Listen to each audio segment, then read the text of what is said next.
All right, folks.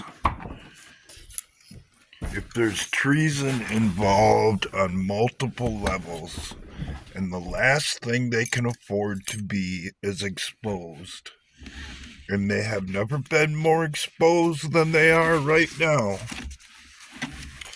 what do you think is about to happen?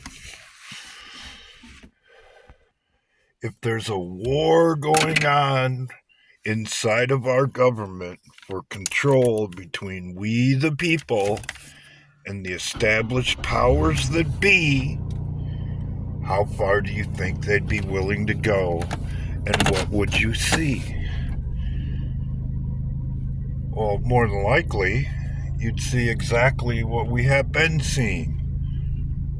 Nothing less than what can only be called mass casualty events. Just because there are no bombs falling here or bullets flying through the air doesn't mean that there isn't a war going on. And anybody who's even got high enough IQ to tie their own damn shoes should be able to see that by now. So at this point, if you're caught unprepared, it's your own damn fault. And you should be prepared to suffer the consequences because of it. It's pretty much just that simple. You have had ample warning. There have been plenty of red flags thrown up in the air by people like me along the way, and a whole host of other people. Some who get it, and some who aren't quite there yet.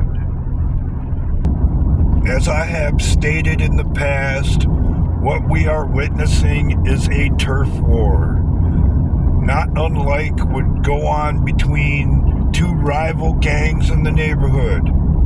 And in any turf war, it's entirely possible that the people who live in the neighborhood could get caught in the crossfire. And it's those who aren't willing to see or acknowledge it that are the most at risk. And if you really still believe, after all of the examples that have been set, that somebody's going to come along and save your ass, you more than likely have another thing coming. The only person capable of saving your ass at this point is you. And it ain't gonna happen unless you're willing to get off your ass, quit spouting conspiracy theories, and actually do something. Besides saying it's the same old game, it's a different wing of the same bird or a different side of the same coin. When there have been multiple examples set that ain't the way it is. That's the way it used to be, but it ain't the way it is today. Because if it was, it wouldn't be like it is today. I mean, come on. How many warning signs have to be rubbed in your face? How many incidents have to occur that don't fit the narrative that most people are still spouting to this day? Oh man, this stupid train is stopping. How many blocks have to come into your life before you realize it's all on you? And you might have to back up and rethink how it is you want to get to where the hell you want to go. Because it's entirely possible that you might have to take a different route. That you might have to go somewhere you didn't want to go. And in the end, like I've said on multiple occasions, it's our own damn fault.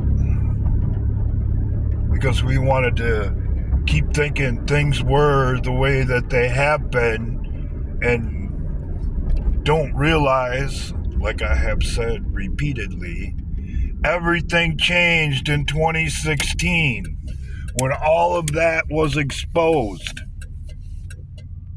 and has been exposed ever since then.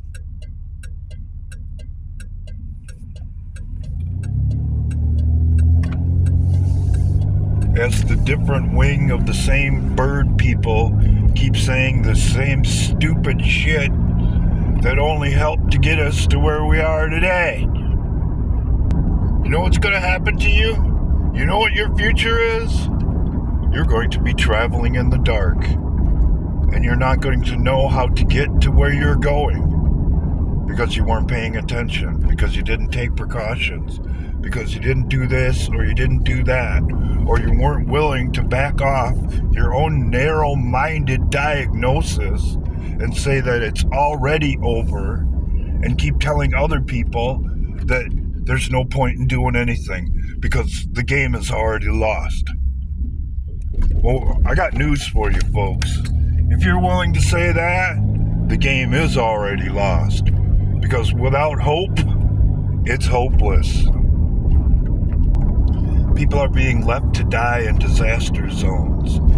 Hospitals are being hacked and taken offline, and patients are literally dying in their beds because they can't get the proper medication or are being over-medicated.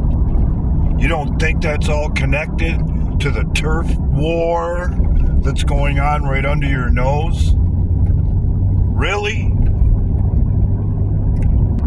If not, when things go off the rails, like it appears they're probably going to, I don't rate your chances for survival very well.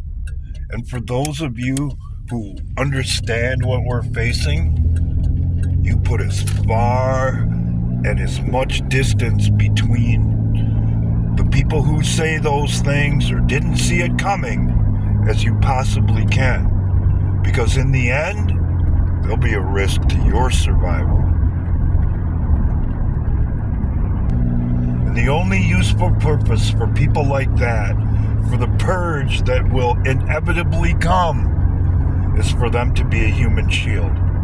Other than that, they have no worth. So if you're going to let people like that around you, make sure that they understand that there's there for you to stand behind as a human shield, because they don't get it. They never did get it, and more than likely never will. Some of you have lived in the neighborhood. Some of you have been in combat, and you know exactly what I'm talking about. And even though you may think you would have never had to apply that kind of thinking to civilian life in your own country, here we are. And the question is no longer, what are they going to do? What are you going to do? That's the question. You think you're prepared and got it all figured out? Good. I hope that you do. Because if you don't, more than likely, people are going to suffer and die because of it. And if you put yourself in that position, that responsibility or liability falls to you. And this is me speaking to those who have put themselves in the position to put out answers to people who those who don't know. Because who do you think they're going to turn to when everything goes to shit and you've been trying to act like you know what the hell you've been talking about the whole time? Are you prepared to pick up that mantle of responsibility? Or were you just on here talking shit to try to make yourself look like you knew what the hell you were talking about when you really didn't?